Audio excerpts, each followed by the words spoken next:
Okay, so good afternoon, ladies and gentlemen. Welcome to today's conversation on architectural languages. We're honored to have three guest speakers here with us today, each representing their unique perspectives from Latvia, the Netherlands, Brazil. So before we dive into this fascinating world of architectural languages, I just want to take a moment to talk about why we chose this topic. When we work on architecture, we tend to get lost the design and everything as we already know or as we're taught.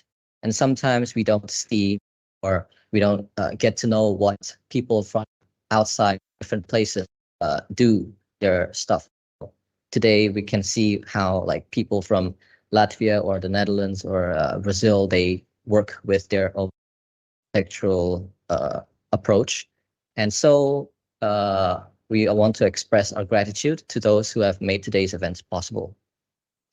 And I would also like to extend our deepest appreciation to guests for accepting our invitation to share their insights and experiences.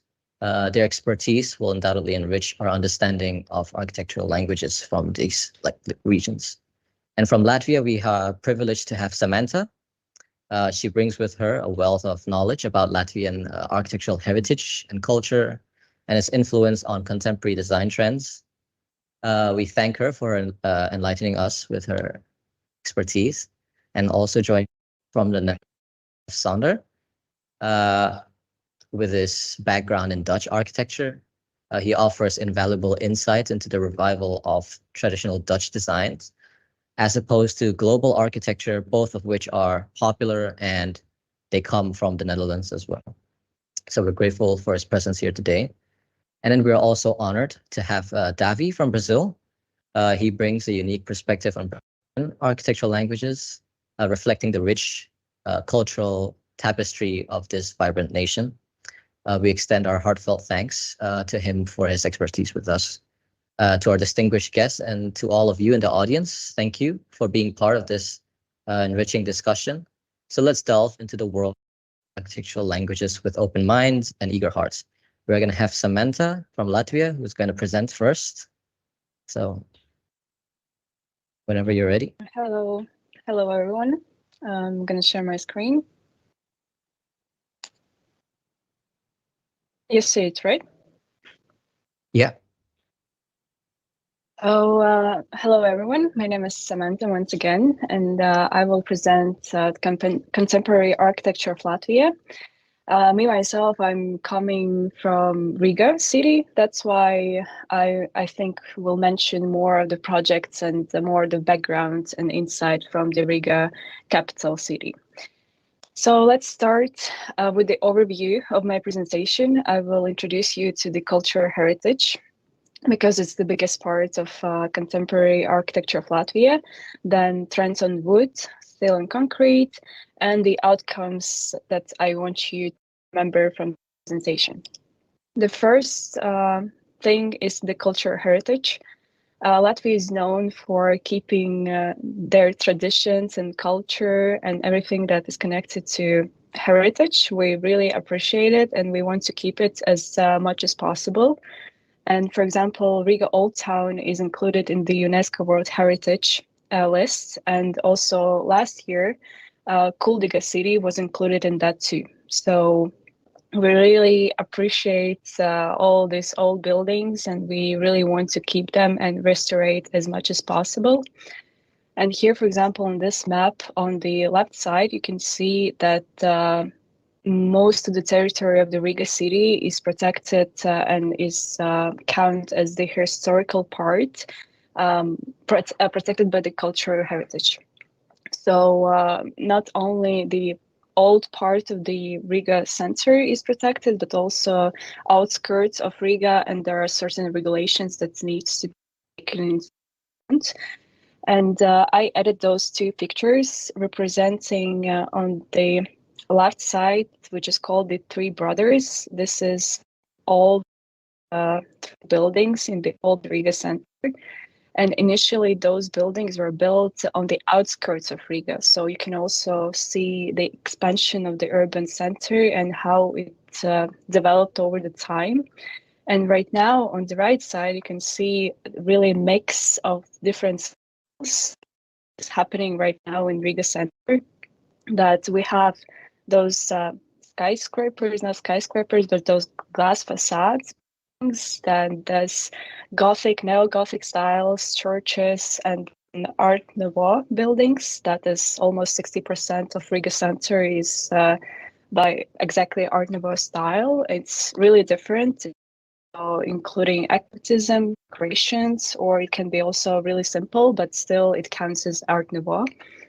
So I would describe architecture of Latvia overall really diverse, and it really appreciates culture and different styles and different movements.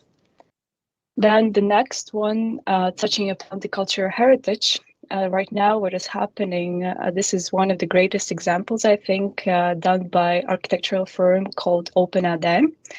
And they took those old ruins of the firm and they regenerated. So they added this modern black metal glass extension to those ruins, and they made it as a new building, as a new piece that I found really interesting how they played around this cultural aspect of those old ruins, keeping this historical part and then adding this modern part and giving new breath to the old site. So also the environment around it also changes. Then the next one, this is the picture representing 1730s time. And I think more people that are familiar to Scandinavian architecture can find similarities using this hemp for roof. And right now, what is happening also in Latvia that we also use this concept, but for the modern structures. We use those hemp roofs for private houses, but also I think later on it will go to the public buildings as well. Then the next part is trends on wood. And one of the greatest examples, again, is the architectural firm called Made Architecti. And they focus more or less on the wood structures, wood public buildings, CLT panels, and also passive housing. So I took this firm as an example to what currently contemporary architecture of Latvia looks like, that what are the values.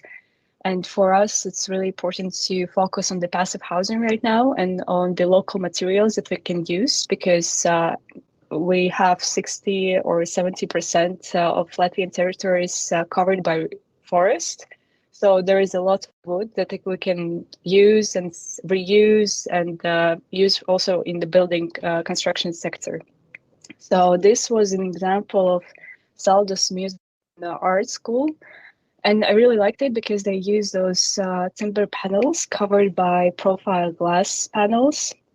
And they also use smart ventilation systems. And for the daylight, because again, country don't have so much light, and we really crave for this sunlight into the buildings as well. And for example, in this case, they created those tubes that you can see, those rectangulars on the roof, to bring the daylight into the building, which I think really is a smart move in cold countries, as well as green roof on the top.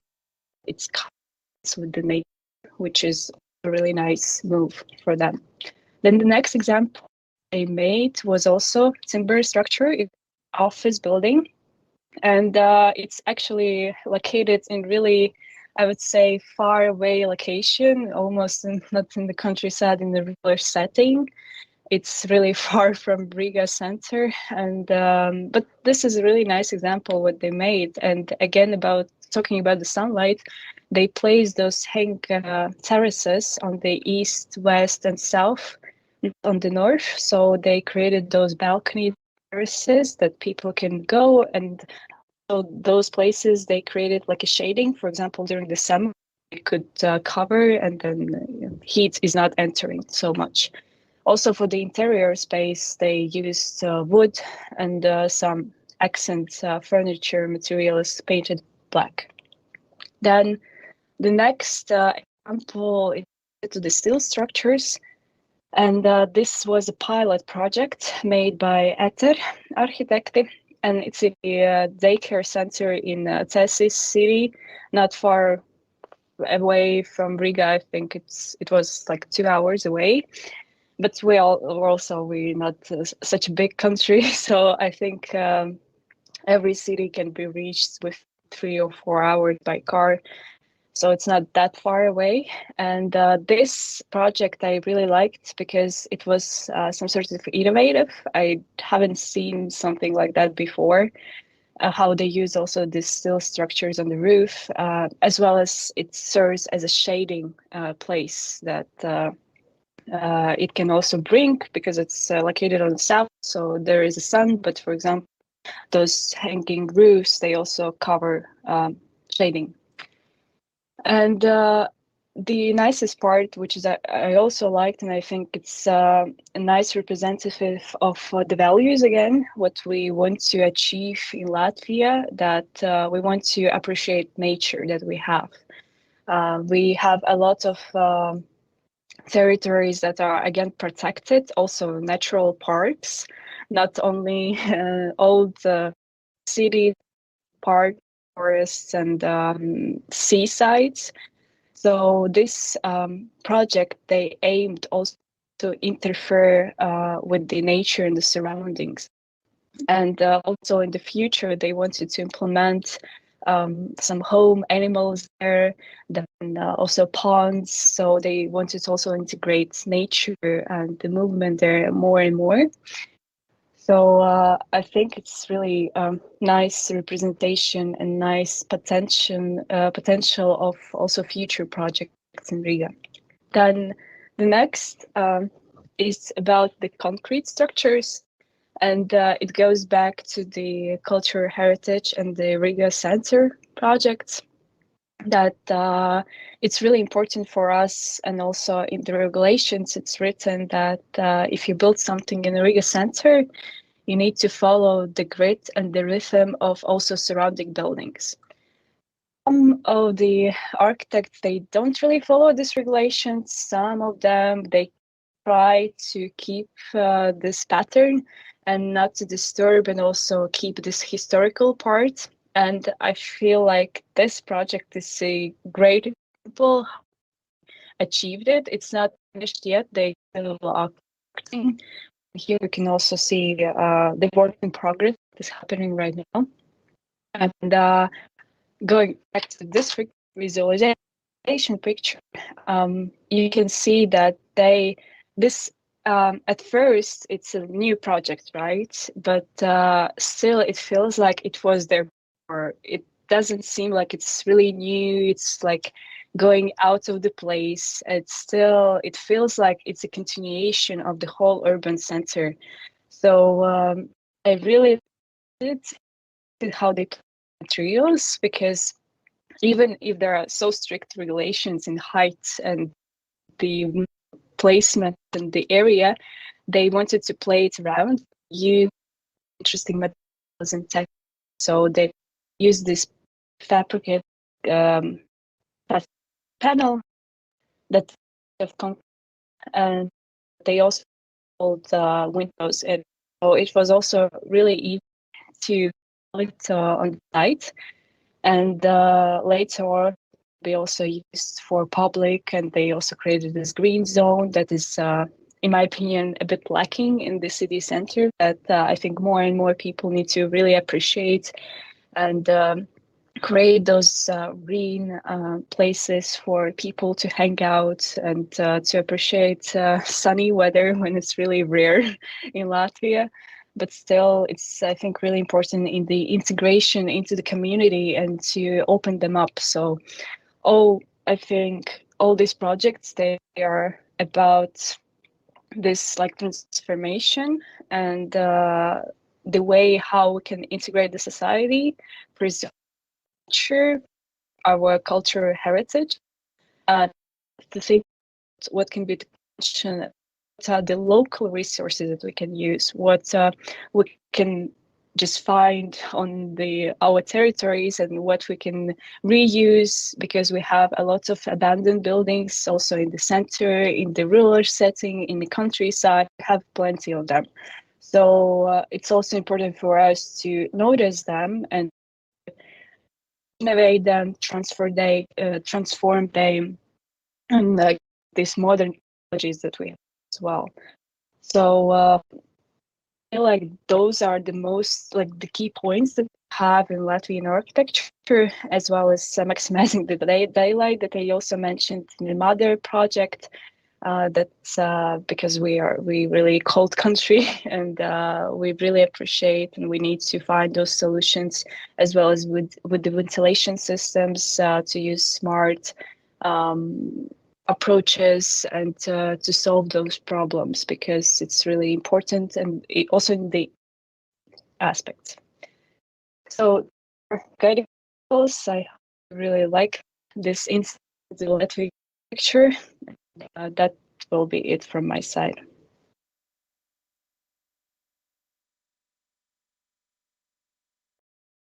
Okay, thank you. I think I'll kick it off with with some opinions I have of this Latvian architecture.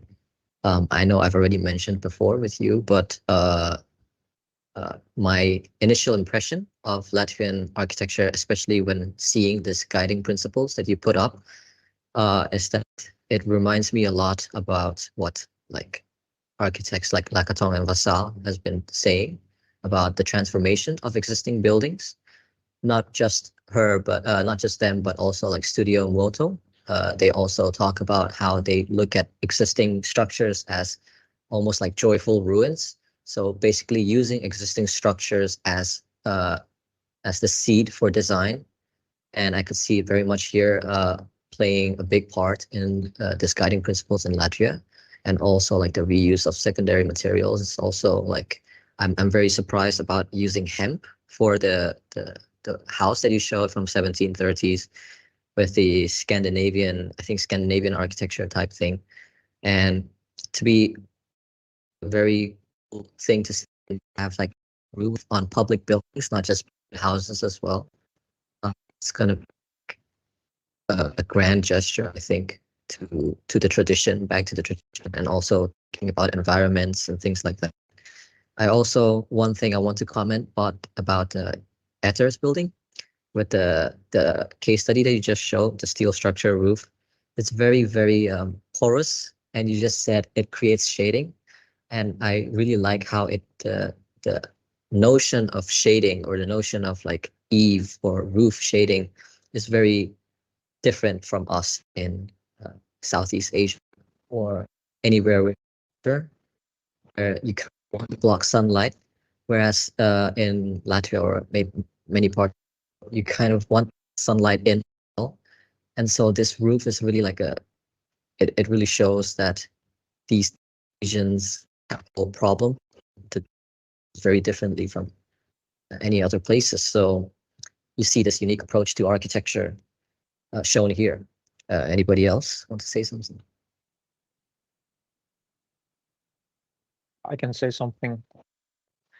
Of course, Latvia and the Netherlands are European countries. I see a lot of similarities in a few of these projects that I could also see fitting here in the Netherlands, which I really like. The first project you showed me, being the most ruin, like the ruin, and it turned into a very fun design. Like about this is how they use many almost transparent materials, right? And by doing so, you still have much detail on the ruins. By doing so, yeah, keeping it as it's supposed to be almost. And I like that about the design. We're missing out on that quite a lot here in the Netherlands, sadly enough. If a house or a ruin like this would exist, we would just destroy it because it would cost too much. So yeah, I like how this is done in Latvia. I would maybe comment that also, for example, financial parts, not every ruin can be rated and transformed like that, because also it needs finances. Not every client are agreeing to that, because of course it's more convenient just to destroy it and the new building, because it's also financially it's more appropriate. But I still believe that there are people who would to transform those rooms. They would have to invest this money into that. Exactly.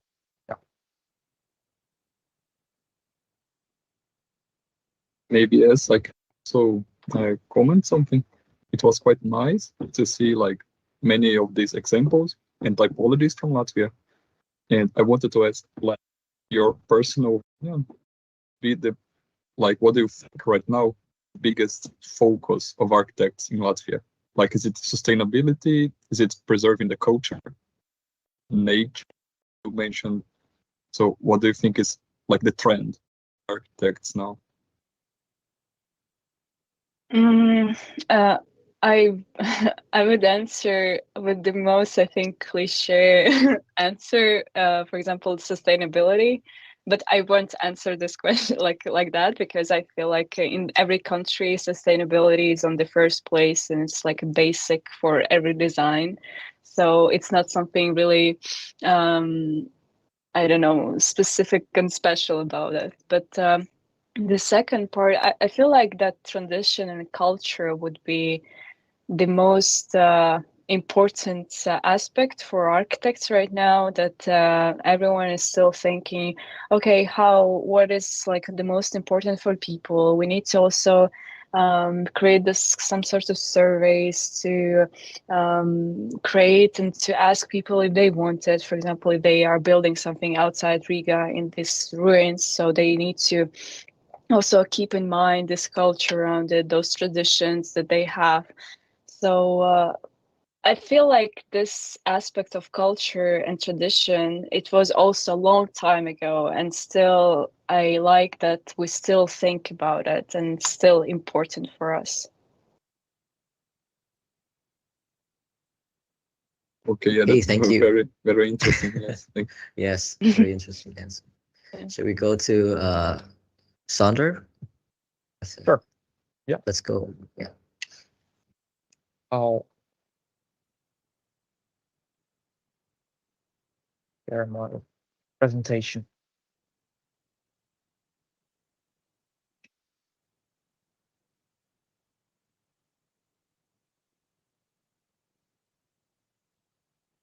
All right.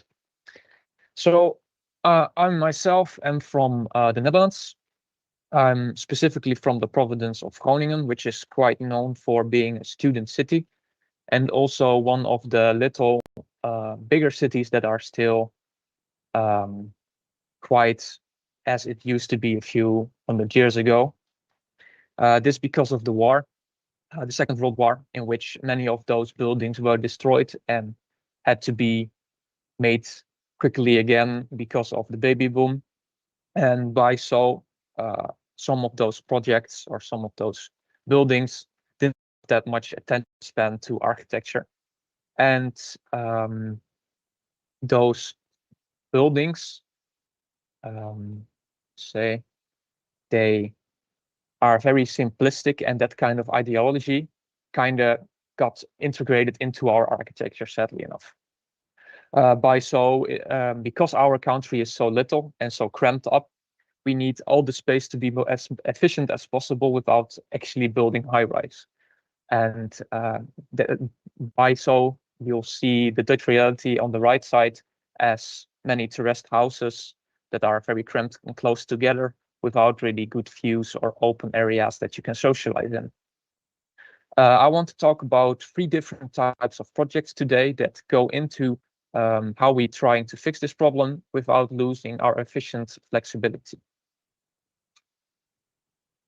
An architect who already did this quite long ago is Herman Hetzberger. He's nowadays 91 and still alive and kicking in the world of architecture. He himself had the ideology he himself wanted to have architecture that was very sociable, so people in his environment of the design could communicate together quite properly. And also the houses needed to be flexible and multifunctional. So if in the future it had to change of function, it could easily by design. He lived by the sentence ruimte maken is ruimte laten, which means creating space is leaving space alone. And that means that when you have a design, it should be very open, very simplistic. And by doing so, the user has the opportunity to make it something for themselves. The first project that I want to show of him is the diagoonwoning. I'll go into the name a bit later, but it's a very simplistic, almost cubistic type of house in which he used structuralism to create big open spaces. He used very primitive materials for this, and you would say that isn't very social, but because of the simplicity in it, the user could very easily make it its own. A good example is on the top left, you can see the railing of the staircase. Because it's so open, the user can use it as bookshelves and storage area for a lamp and whatnot for the rest. He also didn't give that area a specific function. That was for the user to decide. So the sitting area is what it is now, but it could have been an eating area or office space. That doesn't matter. Now going into the name, diagoonwoning means diagonal house. He hated the concept of sandwich houses, which is the norm nowadays, in which you stack multiple houses on top of each other and or multiple levels. This creates only one room and not much social opportunities. And by almost having an oblique type of level orientation, you have diagonal views across the house that almost challenges the user to be more social to each other. A great example of a bigger scaled project of him is Centraal Beheer. This is in Apeldoorn, which is in the middle of the Netherlands. Again, he uses structuralism to create order in chaos, basically, where he uses modular cubes as office space. As you can see on the left picture, you have, again, those open changing levels, which challenges the user to socialize together. He uses materials like concrete blocks, steel, and wood, and the color white mostly. And by doing so, you have a very simple, clean look that can be used by the user as to make it an own personal space. Going back to flexibility, when he thought of this design, he wanted it to be able to turn into a fully different function. And right now, while we speak, he's working on this project to turn these office spaces into apartments. He has a documentary out about this called The Proof of the Pudding, in which he goes into almost like a battle with the government to try and change this monumental building into a different function, which is very difficult here in the Netherlands. Now, going back to ruimte maken is ruimte laten. He did this already from the beginning of his career. So it's not a new concept, but you can see in very many different places now that people, new architects are picking up on this concept. I'll show a project in a second about this. The only thing with his buildings is that it wasn't really sustainable. The materials that he used weren't good enough to go against the weather here and all the water we have. So yeah, it needs a lot of renovation to be able to be incorporated into how we live here. A project on a larger scale that tried to fix this is Patch 22. We have a corporation here called Open Building Collective, which is a group of many famous architects here in the Netherlands that work with the open building concept, which is inspired from the concept of Hermann Hertzberger, in which leaving space alone is creating space for the user. Stuart Brand made a diagram for this in which he looks at site, structure, skin, and then system, space, and stuff. Building collective decided to leave the last three things alone and only make a building that is complete from the outside. And by doing so, the user can once again just fine-tune it themselves. And by that, it a flexible house that can withstand change of time in functions. On the right of this sheet, you can see the open area that shows how it's finished for the client, right? So very open, no structural walls apart from the center, and columns only at the roof and at the outer walls to create, again, a very open, flexible area. In the middle, there is the elevator with the staircase and the installations. These installations go under the specific area that client wanted to have it there. And by doing so, you can create a very flexible apartment layout that people can fine-tune themselves. On this picture, you can see the different types of apartments that have been created by doing so. On the bottom, you see a very open space. These people didn't have that much money left because these apartments are kind of pricey, and they decided to have a very open area that don't have many walls. And by doing so, you have a very different type of layout than, let's say, the top one, where people had some money left for design. Also, on the left and on the third from below, you have a very closed off personalized area. This was a woman not from the Netherlands, and she wanted materials that were from her home country. And so she imported those here. And by doing so, she made her own house that makes her feel at home. What I'm trying to say by this is that our Dutch architecture is turning into more user-based than architectural-based. It should be very flexible, in which we don't have to remove every building when we want to have a new function, but it can be used in the same space. And by doing so, we're trying to work on the sustainability part. Yeah, that's about it.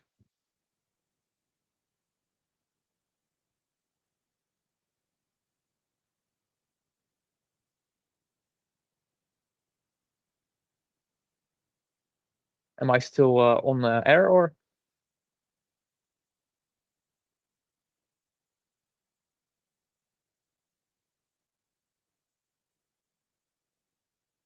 Oh.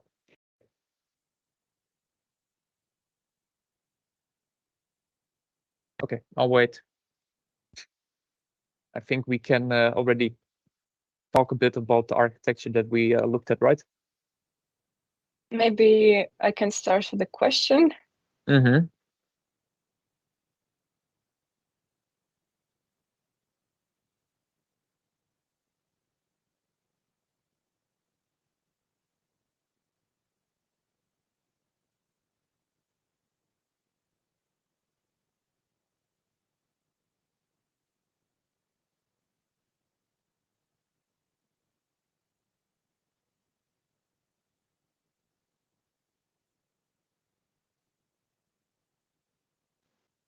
So Kaki texted that we can maybe discuss already. Yeah, good plan.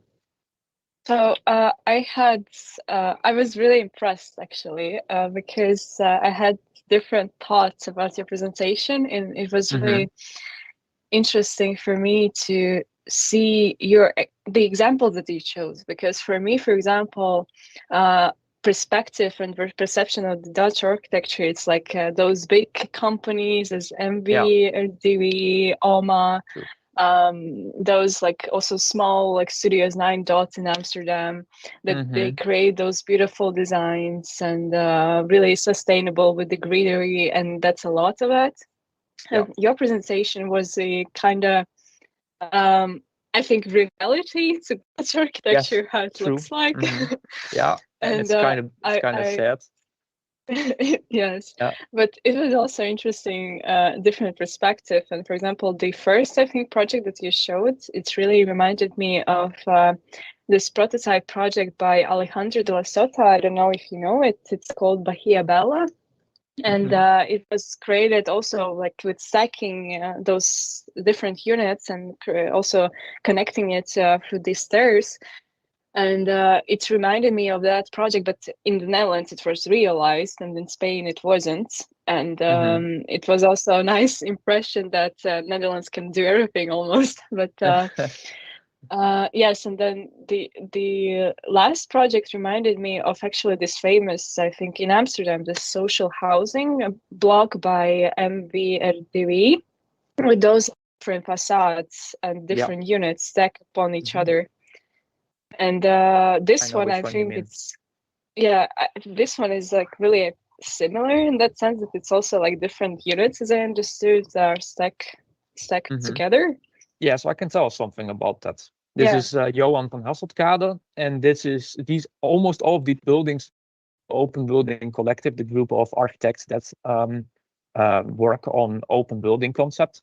And it's funny that you say that it's very different design styles, because that's exactly what it is. There's just different architects that didn't look at each design, but only had the thought of having it as an open building.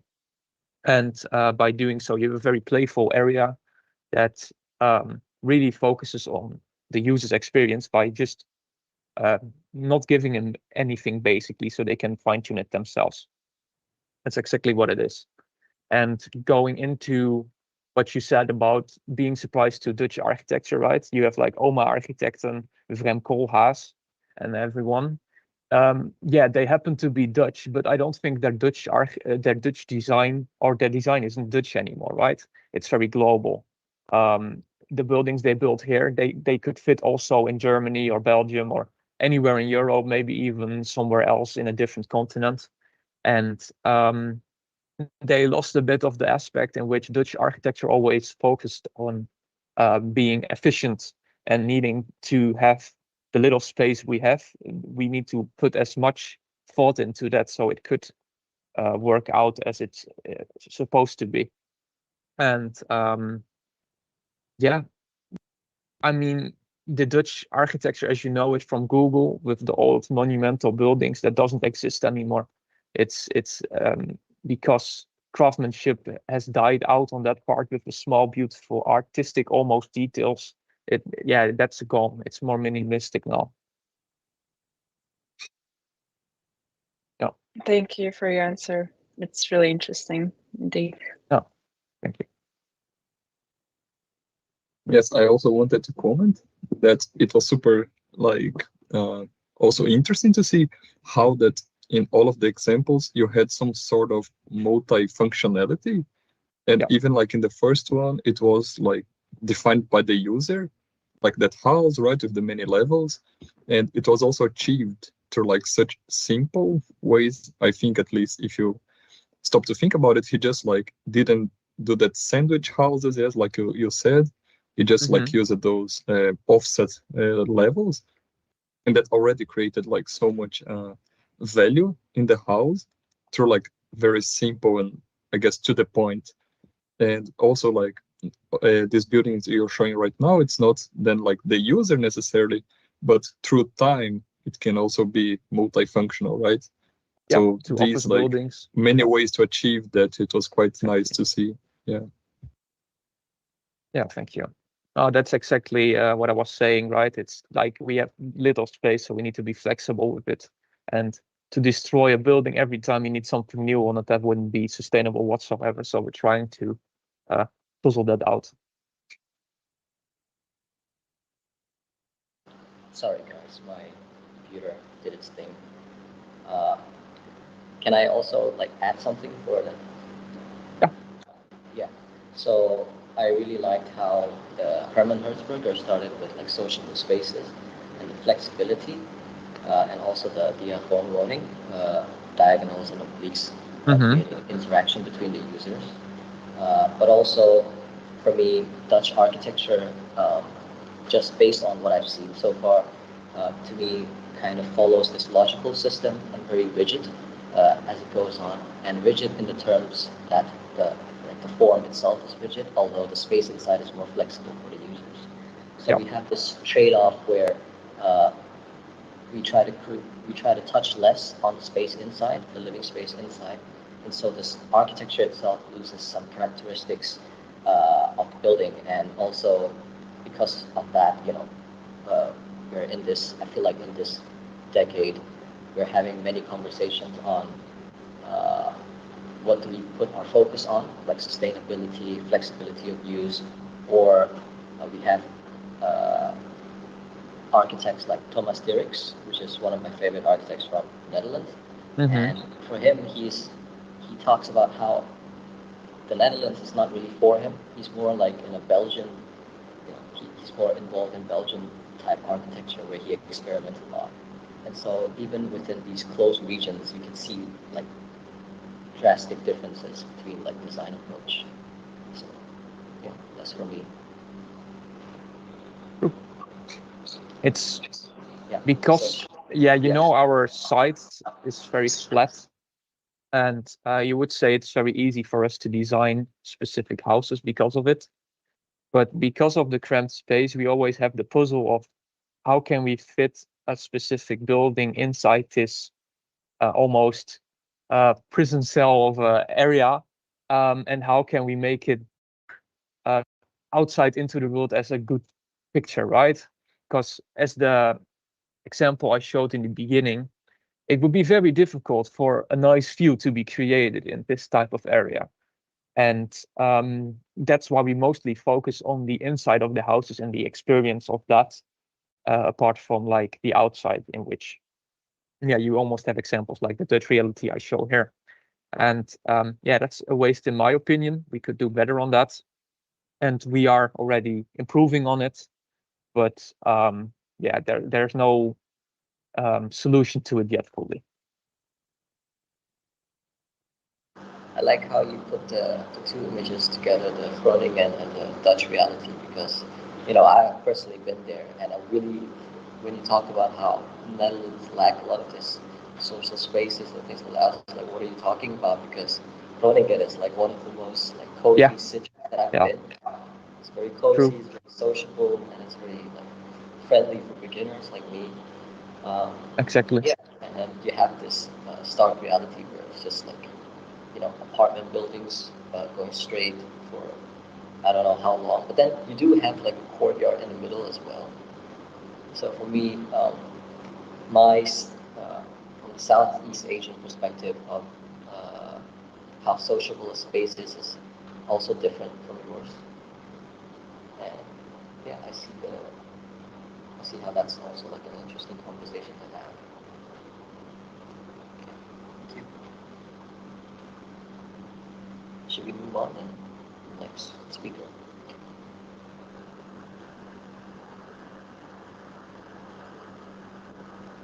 Yes. Abby, yeah, thank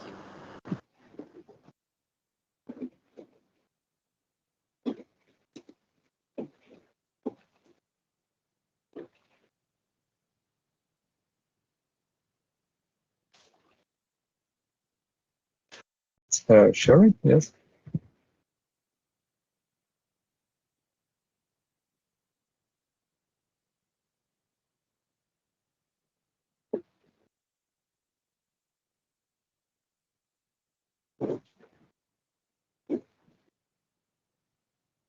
It is sharing, Davey. Okay. Yes, because I didn't listen. So, hello everyone, and today I will present about contemporary architectural landscape in Brazil.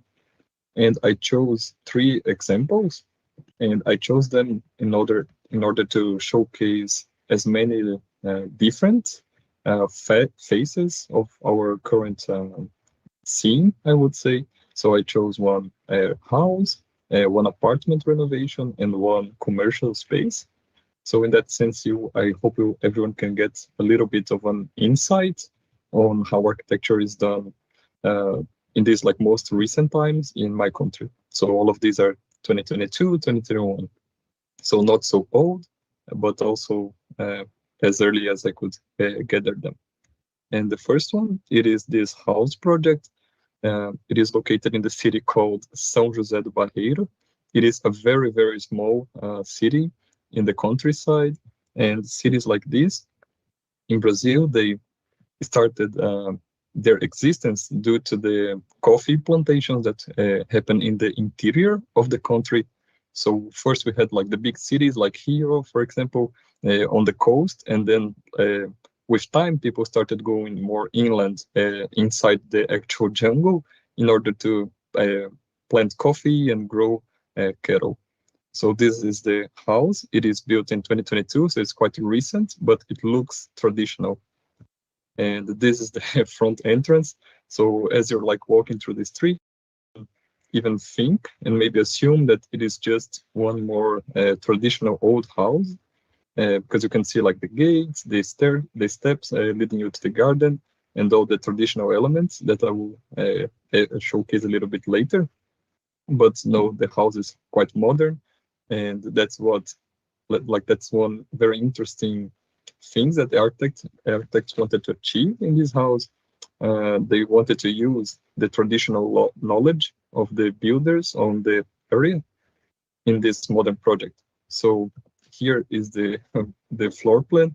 You can see that the person would like walk in the house, and then there is this open space, like this perforation in between the spaces.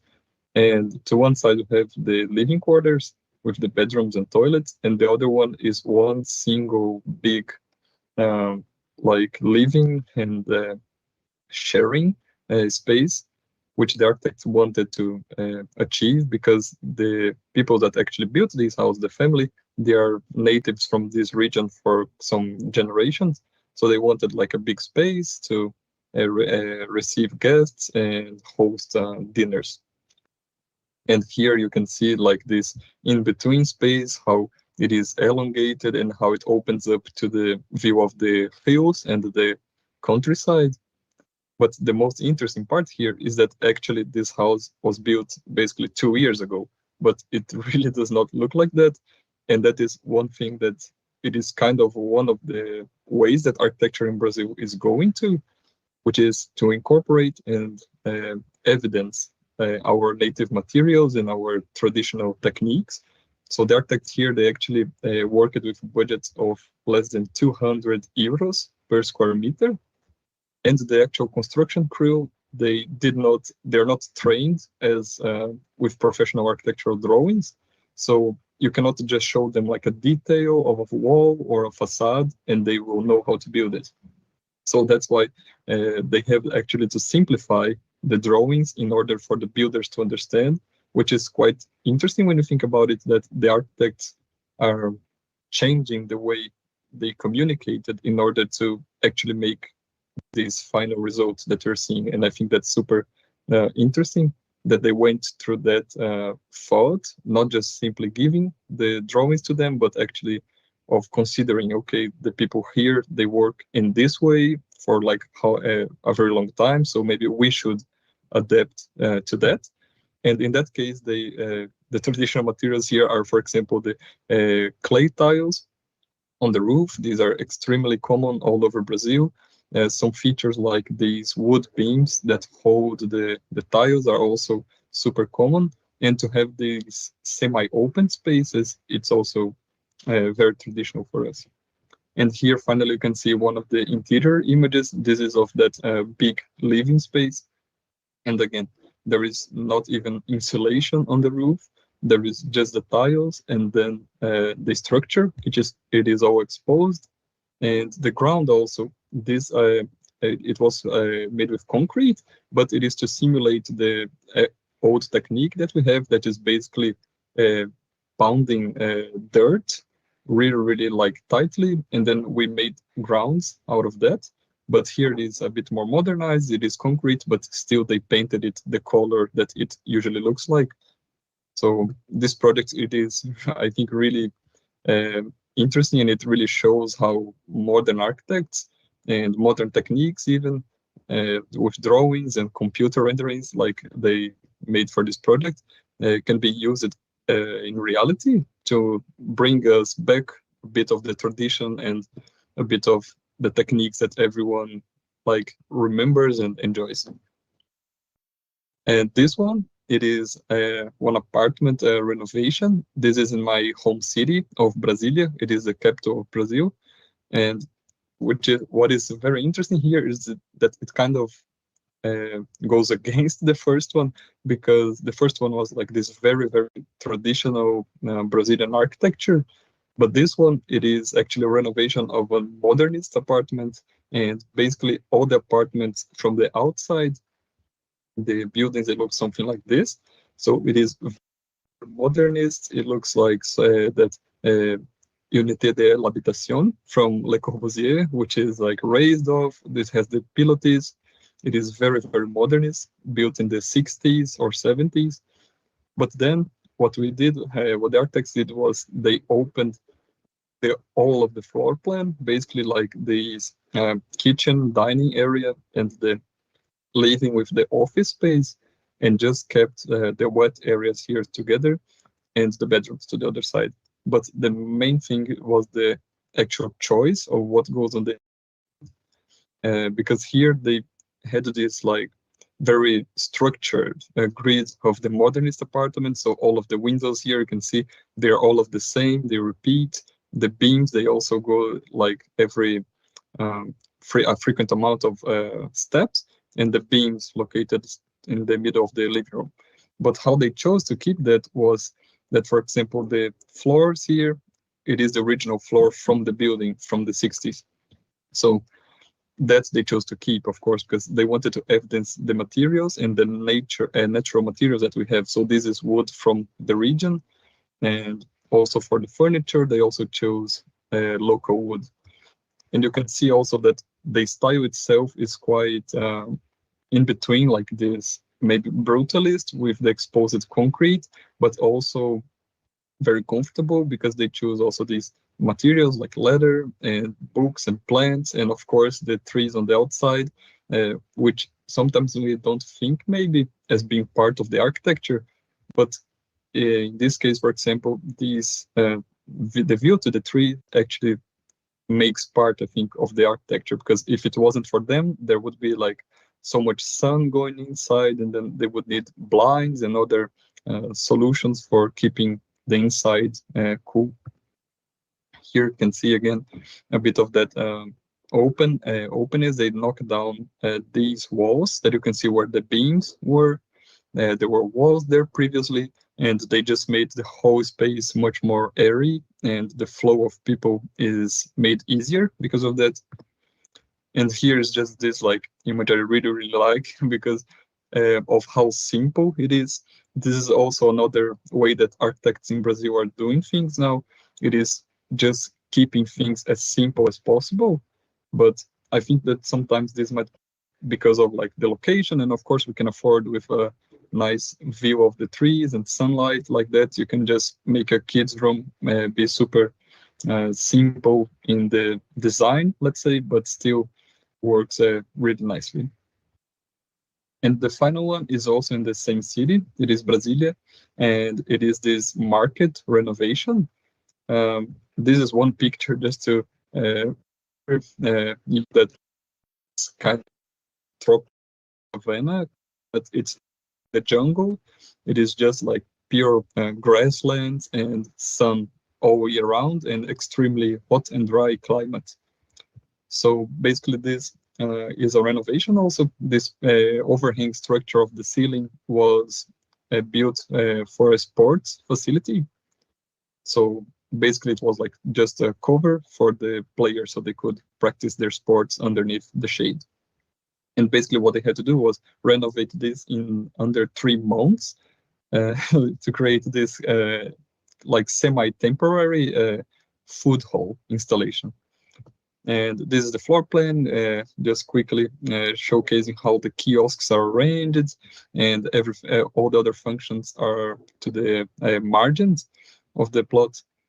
But what is the most striking here is the techniques used to arrange the space and also to divide it.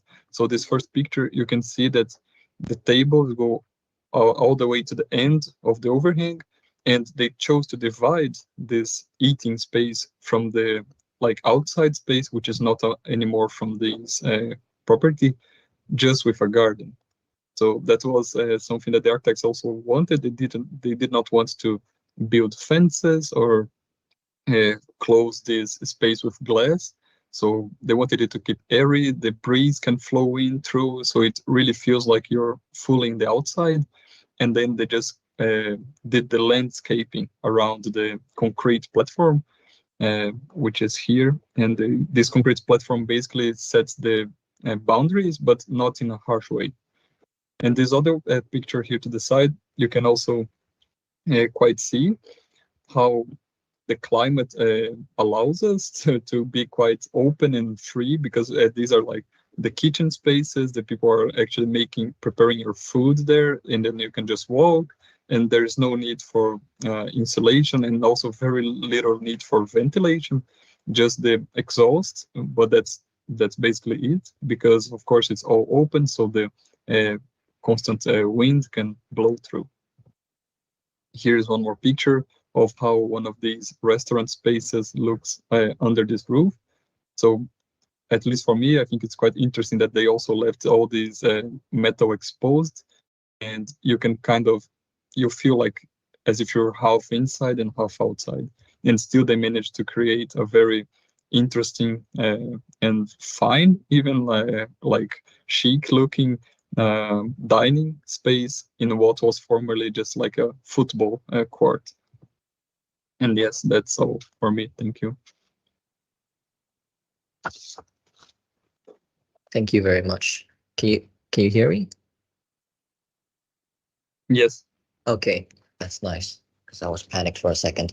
Okay, so yeah, thank you so much for the thing showing this Brazilian architecture, having like these, you curated some of these projects together, and I want to talk about how the first part, where when I first saw the ground floor plan of, I think, the house, it's really like interesting for me, because you said it was very open ground floor plan, where the family wants for the traditional Brazilian architecture, family wants like to invite guests and have, but then at the same time you could see these like enclosed spaces as well, and I assume that is for the for the climate, maybe it's an air-conditioned room or something, but they've clearly divided like this enclosed spaces for like more livable conditions, and then connecting them directly outside where you have this courtyard spaces, I guess. So you're blurring this inside and outside spaces for more like enriching experience. And that is shown also in your last example, where this restaurant on the formerly stadium, it's a totally different approach, but it's trying to achieve the same thing about the inside and outside. As you said, it's the way the concrete floor does not harshly create boundaries between the inside use of the space and the outside garden. It's also like a beautiful example of how an architect execute this type of design as well. It's exposed, and you see everything is exposed at the top, so you literally feel like the wind brushing against your face, and so you also feel this unique thing where, are you actually inside this building, or are you like exposed outside where nature can come? So I really feel a lot of similarities, not just with Southeast Asian architecture, but also with Japanese architecture. We tend to a lot of effort into creating this feeling of this inside and outside. Yeah, that's it for me. Yeah, I think now that you actually mentioned it, for me, I wasn't actually making like these connections, but yeah, it is very true that most of the architecture for us, we do have this like how can I say, like we want to be on sides, but I think everyone wants, yes, but because for us the sun is so strong, actually, then we actually have to do the opposite of like Latvia. We have to cover a little bit, but we still want to like bring the outside and feel as if we are, I guess, like in a park or maybe in your like backyard having some dinner. And especially with the house also, yes, this space here can clearly see that they literally like cut a hole in the roof, and then the branches are like getting inside a bit of the house already on this part and also here. That's something that I feel like it's very, how can I say, it's very inviting, like very good quality of architecture. Yes.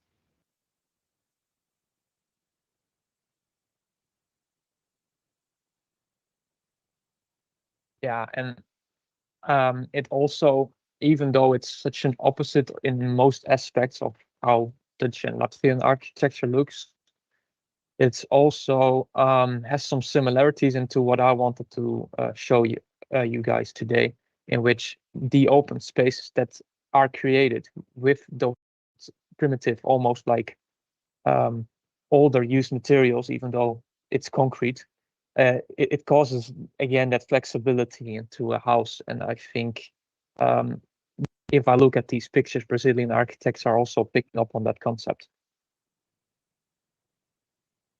Yeah, I think it's also like quite interesting that we can, like I also commented about your project, is that it was simple on the way the floor plan was made or with those like different levels. But here it's also super simple. They just created this roof, like this part of a roof on both sides, and it works already. Kind of the same idea and the same concept, but just like executed in a different way. Yeah, exactly.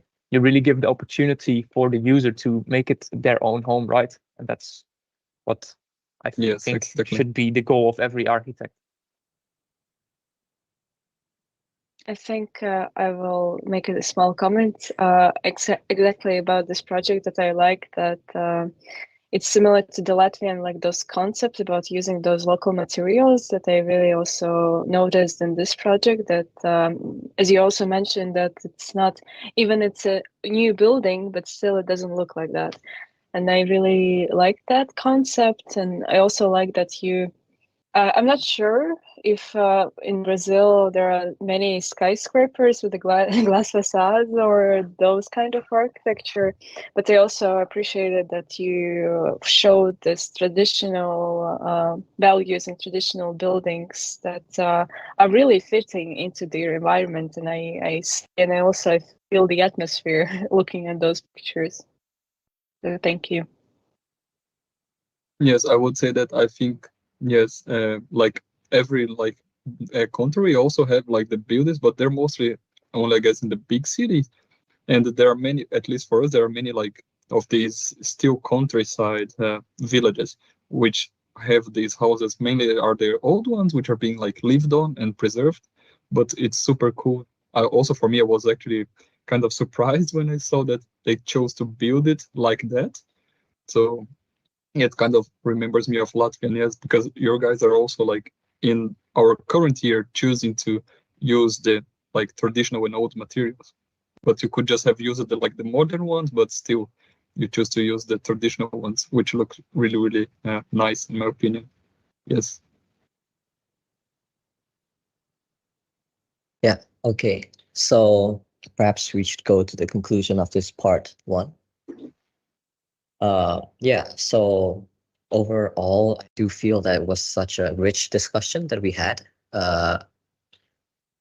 Yeah, and like we get to learn a lot of different cultures, how not culture, but like architecture and culture, architecture and heritage, and then we have architecture and nature, and architecture with like flexibility of space. Like there's actually like, although we say there's so many differences, we also see many similarities as we come to find out that this flexibility of space where you see everywhere as well, even in the Brazilian example, and also with heritage, the like Latvia, how you put modern extensions to the old facades or old buildings for the railway, where no, for the building, old building, and then you have the ones in Brazil where they don't necessarily use the newer, like more modern materials, but at the same time they do add some things to the old building to make it seem more new or more livable.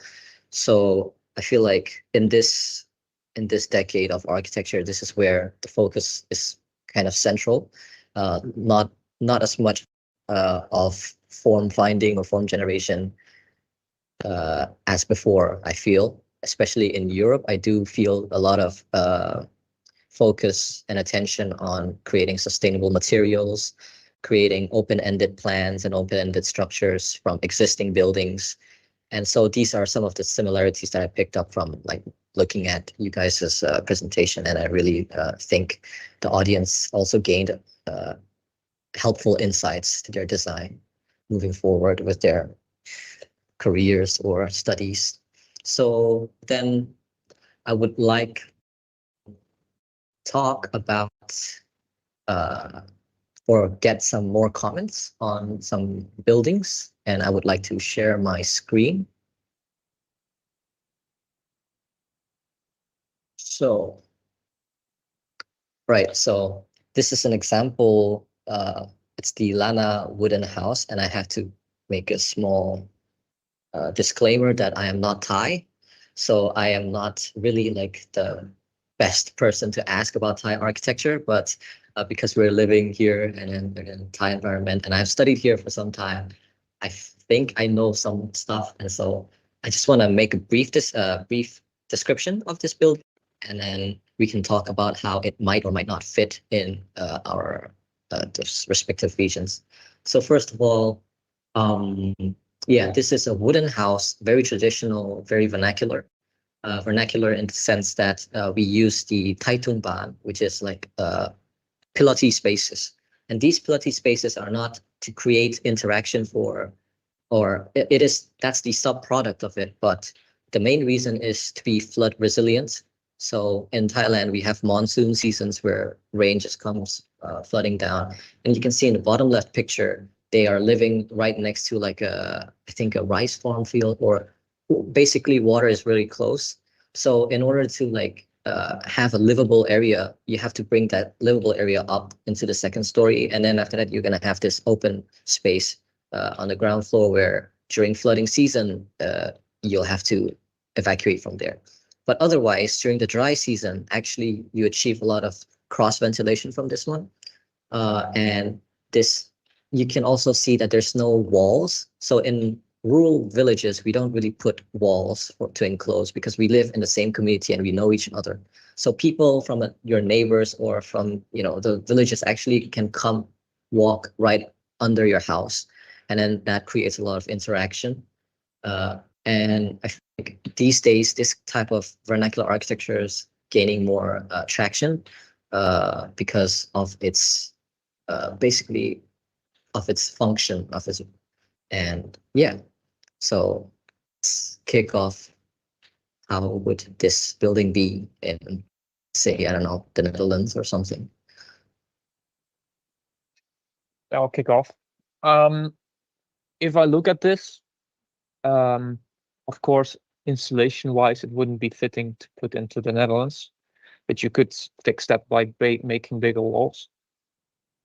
The lower part is very open for our suburban context here, and privacy would be difficult-ish to find. You could, of course, fix this by using glass curtain windows or just big glass open walls to still create that open feeling and be able to make some private adjustments. Materialization should also change a little bit because especially like older people here in the Netherlands still scary and are scared of wooden materialization, and I think it would be more rigid.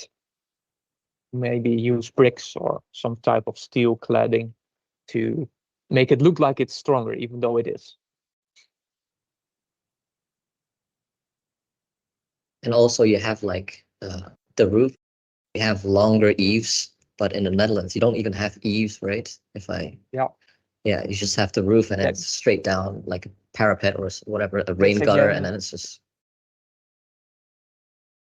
yeah, that's again because of insulation, right? These kind of eaves create possibility for air to go under the wall and the roof. You could of course fix this by getting a good detail, but that again is like a detour to make it less efficient. That goes against how standard houses are built here. Anyone else? Maybe I can also comment, or maybe it's Samantha if she wants to go first. I think like my comment will be really similar to the Netherlands because we have more or less the same situation. Also, like I can imagine this house being built in the countryside because we have like similar also wooden structures, and one of the neighborhoods in Riga center is actually more the houses are made of wood. So wood for us is really familiar material, and we're not that afraid. But still, because of the wind and a lot of snow in the winter, and then a lot of also rain sometimes, I don't think that people would actually appreciate this kind of structure. It won't be, I think, that strong in a long term in our climate.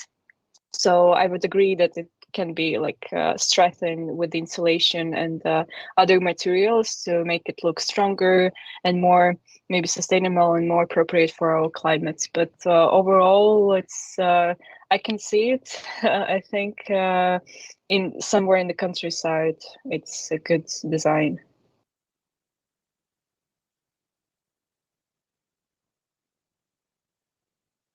I would say that maybe I can comment about what if this goes to Brazil. I guess we do have on the south west of our country. It is a very like big region which gets also flooded like every year, quite similar. And also like in the northwest we have the Amazon. So it's quite common also there that on the margins of the rivers the houses are like that. They're on top of this like stilts of wood, and so the river can basically like rise up and down, and then the houses are still above the level. So yes, I feel like this is actually really easy one. This one could be implemented, I guess, in Brazil. It would work. Yeah, these sort of Actually, no, Samantha can go what, first. yeah, no, one of the quick comments that I just noticed that I think in Latvia we would do the opposite actually. Like you have those free spaces underneath, right? And then the building block it's on top. But I think in our case, to get the more sunlight again, we would do the opposite, as it's also usual for Latvian design that we would do the building block in the bottom, and then do the terraces on top. So just like the quick comment about that I noticed, which is interesting. Yeah. And I was about to say that we have similar climates as well. So perhaps like the proportions of the building, the materials and things like that would share some similarities. Yeah. And it seems to be that Sander is gone.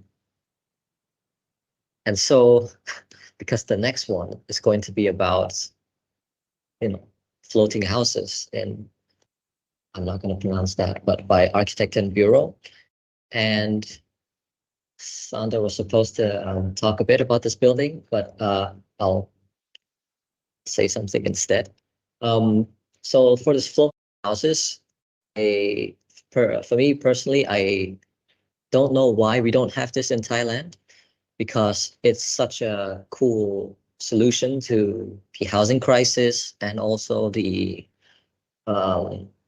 basically creating more community along the river. We call it the Klong in Thailand, but actually Thailand, maybe 100 years ago, there used to be a rich relationship between the people, architecture, and then water, but that is somehow lost now through modernism, through use of concrete buildings and skyscrapers and condominiums. But this is a really great way to reintroduce that back into Thailand. And perhaps Sander wants to explain a bit about this. Yeah, sorry, I had someone walking in, so I had to leave real quick. Anyways, yeah, this is a concept that comes from you call woonboten, and that's literally translated boats that are turned into houses. This is because of the cramped spaces we already have in big cities, and people thought of to make those houses on water. The problem with that is, of course, that those boats aren't that big, and these houses are on a larger scale to like solve that problem.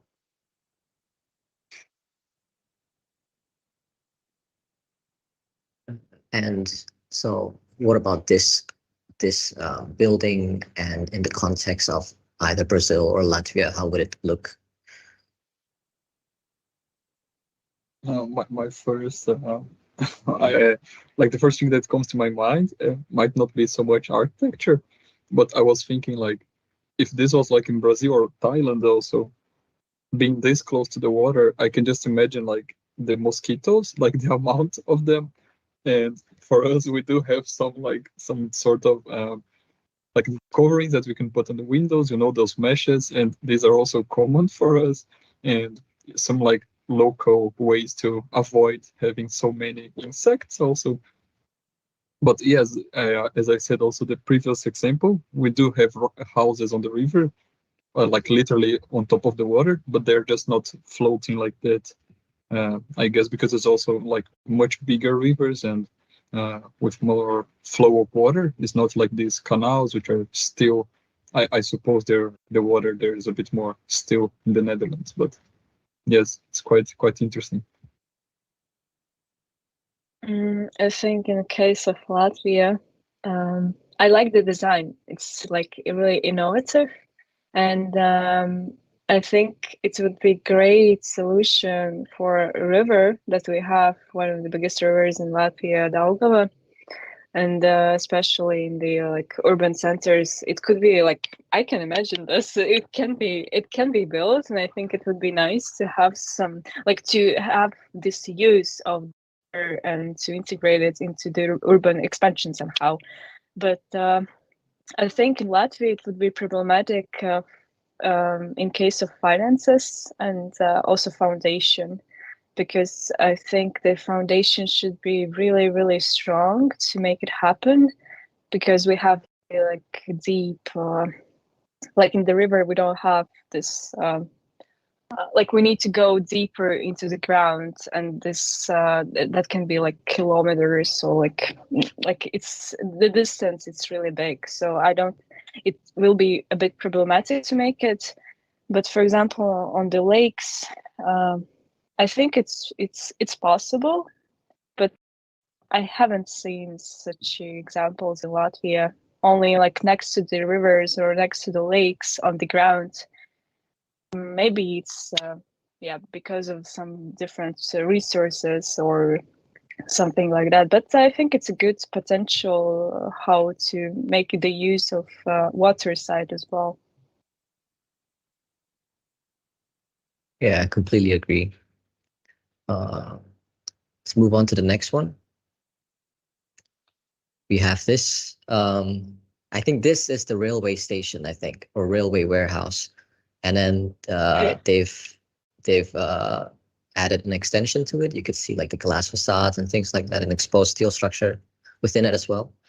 And yeah, overall for me, it's beautiful, like how they've preserved it and really enhanced the aesthetics of the existing building. Yeah. So I'm commenting, right? Yeah. Yes, this, I really like this building. It's located in Riga Center, like this old warehouse that you also mentioned.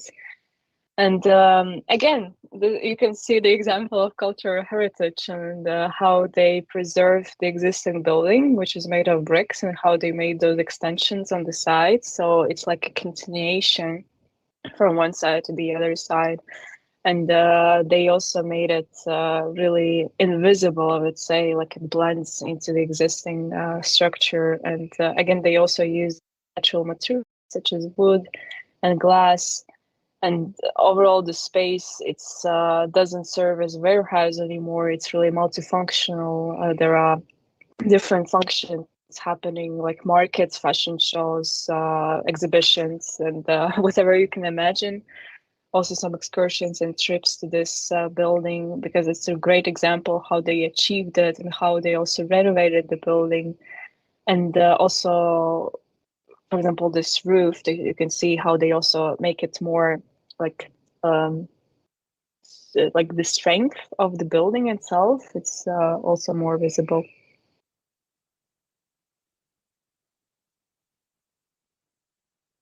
Yeah, and I could definitely see something like this also.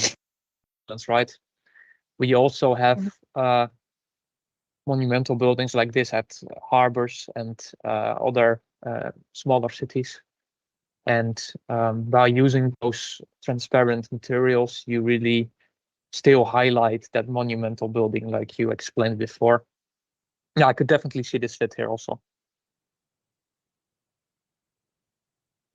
Yeah, I would comment that it is really, I don't know, like, I guess really effective how the architects like this bigger picture to the right.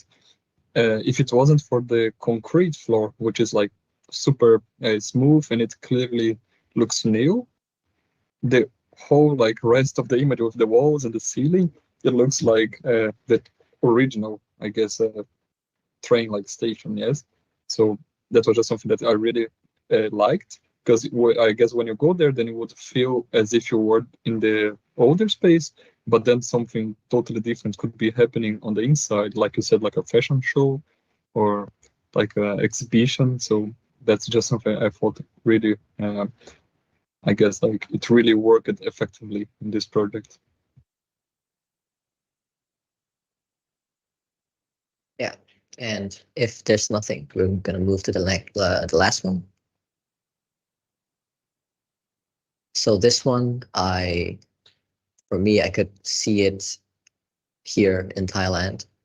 I think, yeah, again, perhaps the main factor is similar climate, that we would also like to create a lot of open spaces. And because this is a children's village, I don't know, it could be a school, but when you have a lot of people, you would want like one big roof that encapsulates all the programs and functions within it. And you could see uh, actually the walls, also the brick facades, the brick walls are quite porous, so that allows for cross ventilation, and the exposed steel structure underneath almost acting like a sixth facade, like it's a new dimension of facade that we can see.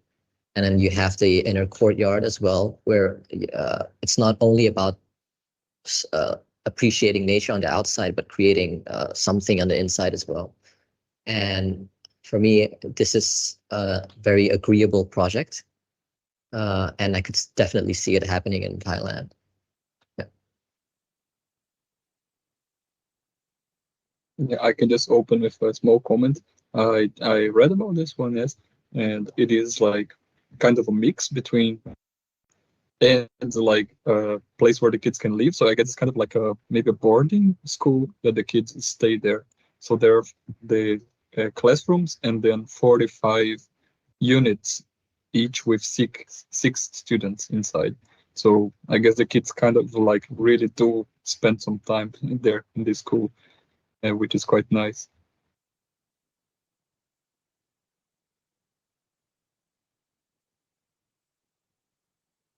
I think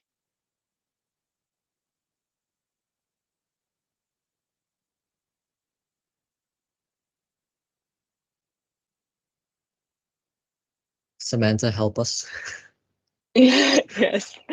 So, well, I think I think that this, if it would be built like this in Latvia, it would be kind of give like this abundance look, because I think in Latvia we would put the glaze facade on top of it to keep this warm and heat inside the building, because it's really important for us. We cannot have this kind of open building which is not completely closed, because also during summers we don't have that hot summers here, and to have this building only for 1 or 2 months, it would be not that efficient. But in the case of form and the functionality, I think it would be really great and also experimental project in Latvia to see how this new concept of the school can also evolve in the setting of Latvia, because also in our education systems, I feel like we're also going there. We are developing, we are finding new ways how to educate students. And I feel like this can be a really great example of how it can be implemented.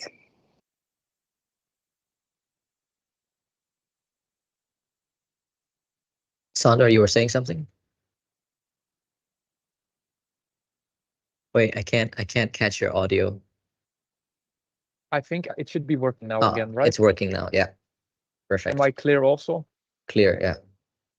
Okay, perfect. I think Samantha probably said quite the same things that I would have said, but yeah, climate-wise, it wouldn't fit. You would have to add glass facades, I guess, to keep that open feeling, yet yeah, well, keep it warm inside. The central part is something we already use quite often at schools here in the Netherlands, where you could have an outdoor space to socialize with your with the other kids. Yeah, so yeah, it's a long and kind of intense discussion, but I think this part 2 part is done, and we want to move on to the Q&A. All right, so we have some questions. Thankfully, we have some questions. I'm gonna go with one that my team picked from Roberto Silva. Thank you for listening. He or she asks, is there any example of climate influence to architectural strategies, particularly in terms of sustainable from your countries? Did anyone get that? You mean the climate, like strategies, how to make the climate inside a building? More like the architectural strategies to those like influenced by the climate, and in terms of sustainability mainly, like what are the strategies maybe implemented in Latvia?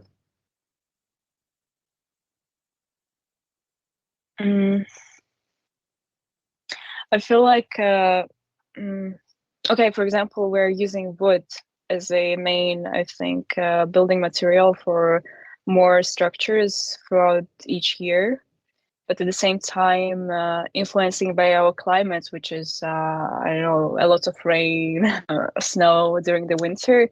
As we know, wood is not the best material. It needs to be also protected from the outside with some sort of like layer paint or something like that, or insulation as well from the inside, and some sort of panels. So it's should be also solved by using that sustainable strategies, how we can integrate this sustainable material as wood by implementing and strengthening the structure itself. I would say this example. And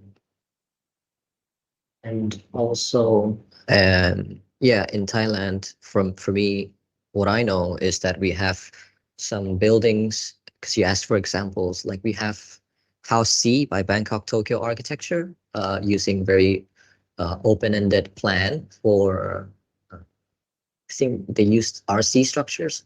And also the floor is kind of exposed. Of course, the enclosed air-conditioned space is like you have a concrete floor, but outside is like completely ground.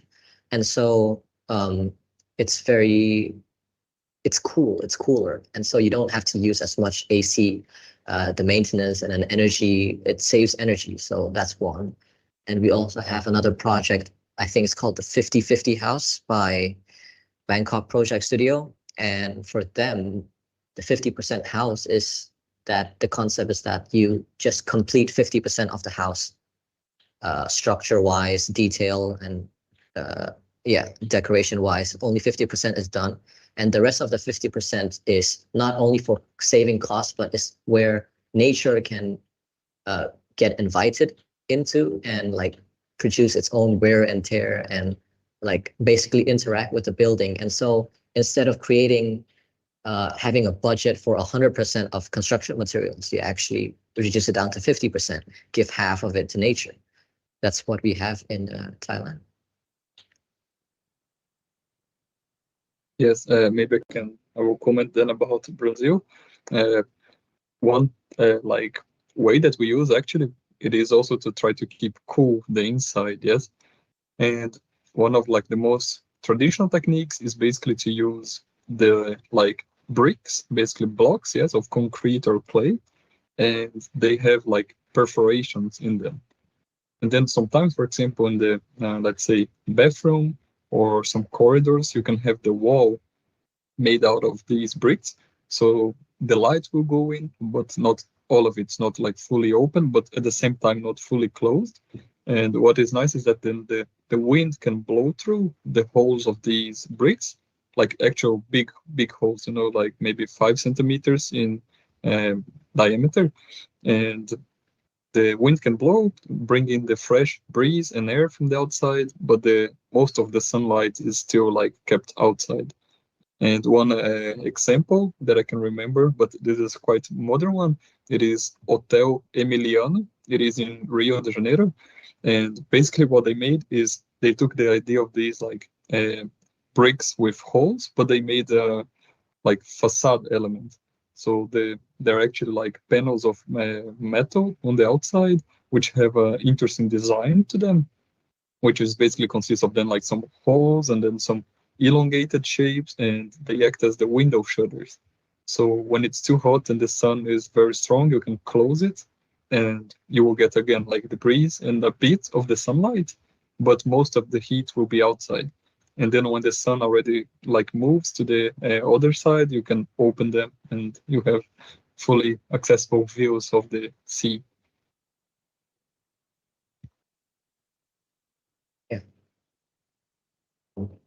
Let's move on to the next question. And it seems as though Davi is very popular among the Thai audience because there's a question for him from Patarada. She asked, I would like to ask Mr. Davi, as Thailand's architectural trends nowadays are going towards modernism. Modernism, yeah. How about in Brazil at the current time? I would say that from at least what I see, like these trends, yes, there is a lot of trends with regards to, for example, in the big cities now, yes, like a young couple buys a small apartment and then they want to renovate it, you know, like the apartment is new, they just want to finish the inside. So it looks like where it works for them, yeah. So that's been very big, like a very big trend in our big cities. So architecture offices posting like, okay, 40 square meter apartment, how do they do that? And then they choose like not modernism as the style, usually something like of this contemporary, which basically for us it means like they use a lot of colors, well, again like some of the traditional materials like bricks, and there's a lot of custom furniture that's always trending in Brazil.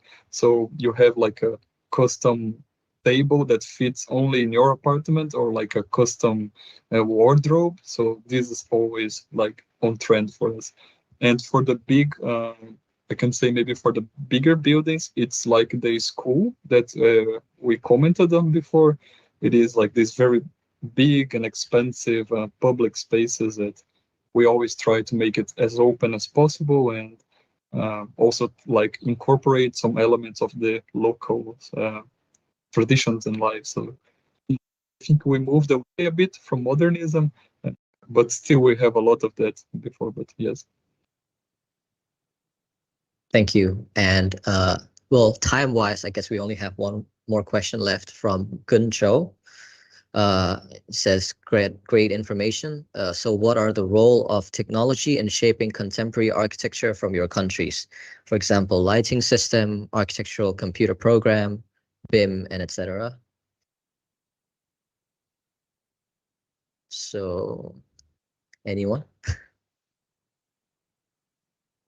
I hope everything is working again for me. Yes, it I- is.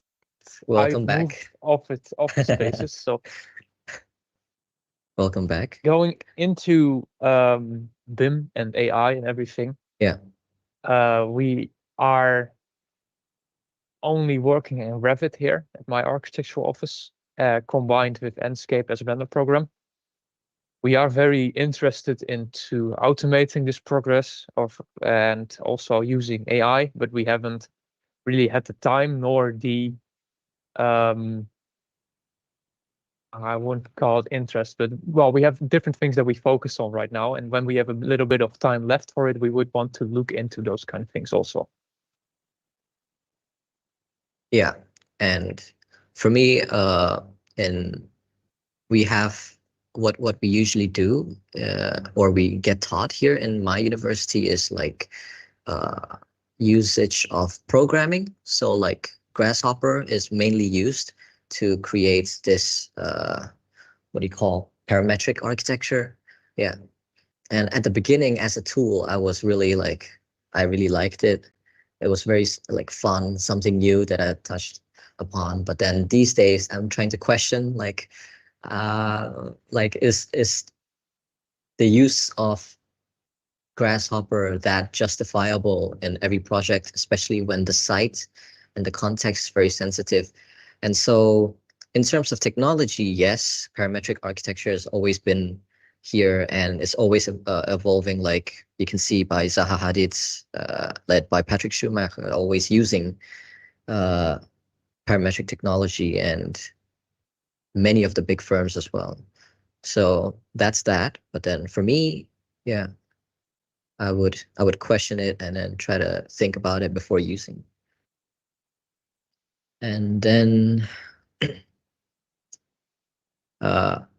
we have one additional question. It's not showing. Yeah. Okay.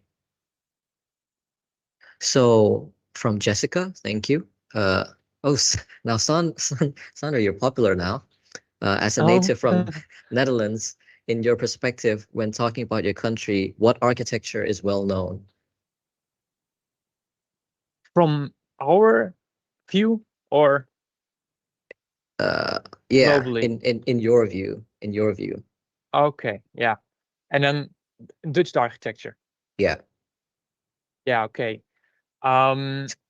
The I would say, like looking from a almost average Dutch person, it's the architecture that is most socially available. So for people that like to go to places, because we're very social, right? We really want to go out, we want to go party and that kind of things, especially the students here in Groningen. So the buildings like, let's say the Forum in Groningen, that's a place where people can meet each other very easily and do different kind of activities. And yeah, it's always open for you to go to. So yeah, places where socializing is very active. Yeah. And yeah, the Netherlands have a lot of great architects. One of my favorite, I consider him God, is Rem Koolhaas. And then you have like Meccano, you have MBRDV, you have so many, and I'm a bit jealous, but yeah, like when I went to Rotterdam as well, I was like, who thought about the market hall, you know? Who thought about putting the building Yeah. like it's just crazy, but yeah, and then okay, so we have a couple more questions. We're pushing past for the ending time, but is everyone okay with that? Like we're supposed to end now, but Yes. if everyone has time, and I Yeah, just it's ask a fine. couple Got some questions. time left. Yeah. Okay, so then the questions to Samantha. Okay, we're gonna keep this 2 questions, and that's it. And it's both for Samantha as well. So, Patarada asked, I would like to ask another question before the end. How has Latvia's historical and cultural context influenced the development of this unique architectural style? That was her question. Is there a specific style or just the I style? think she's referring to this like preservation almost like of the old existing buildings. Yeah. Well, I think if we're like going back to the history, we had a huge history about the countryside, actually, like everything, not about the urban centers, but about the countryside, how it developed, how the territories were divided. After World War II, it's also everything has changed. That they wanted to maximize the space to give also the most freedom to the inhabitants to use their space. And but the buildings itself, they didn't change. Like of course they changed because new technologies, new materials, new designs, new architects. But overall, I think we like if you go, for example, to Riga or to different parts of the Latvia, you would notice a mix of different styles you can imagine. For example, I don't know, Gothic style, Renaissance, Art Nouveau, modern, contemporary, I don't know, skyscrapers, offices. Like we have a lot of that. We have such a mix. And I feel like it's because throughout the history, we had so many cultures living, so many cultures going here, going back. So we were like moving. So of course, like our population, it's like less than 2 million people. So we always are influenced by like stronger cultures that are going here. And also in architecture, you can also see those influences from different countries, from Germany, from I don't know, East Europe, from also South, and it's a mix, but still like using this culture, present culture integration in old parts, those old barns. We want to keep this to remind us that there is something from Latvia as well that was there before. So I feel like that is the thing that we're going forward and want to push forward as well. And last but not least, from Roberto Silva to Samantha again, what are some key features of Latvian wooden architecture and how this element evolved over time? I think in development, for example, previously it was okay. There is a wooden house, just basic wooden house, 4 walls, roof, and that's it. Right now, we are thinking about how to integrate it more into, I don't know, technologies, how to use, I don't know, paint over it. So wood itself, it's stronger, it's more efficient in the long term. Because also, for example, we have those wooden houses on the seaside. And because of the sea environment and climate, wood itself won't be that strong over the time. You need to renovate it. And in that sense, we're integrating and we are finding new ways how to strengthen those structures using additional some, I don't know, metal, steel, integrating into the wood or paint or insulation systems. And of course, ventilation. Yeah, the ventilation, it's like the most important, I think, in the wooden houses, that the wood itself, it's not like wet over the time because of the climate. And yes, and so we are also integrating this passive housing actually into the wood structures and ventilation systems. Yeah, and also wood traps carbon, and with the introduction of CLT, you know, I think it's quite popular now. Yes, CLT, Yeah. yes, panels, yeah. So I think that's it for Q&A, and yeah, thank you all for joining. And I want to end with a closing statement. So a heartfelt thank you to our esteemed guest speakers. Your expertise and insights have illuminated our understanding of architectural languages, leaving an indelible mark on our minds. And we would also like to extend our gratitude to the organizers who supported this event and made it possible. And also a special thanks to our technical team, he's over there. And to the audience joining us remotely, We appreciate your active participation and question. It was very interesting. And your engagement has enriched our discussions even more. So last but not least, a warm thank you to everyone who attended today's conversation. Your presence and enthusiasm are the driving force behind our endeavors to explore and celebrate the diverse architectural languages that shape the world. So thanks. So we're going to end. Thank you all for joining. And yeah, see you next time.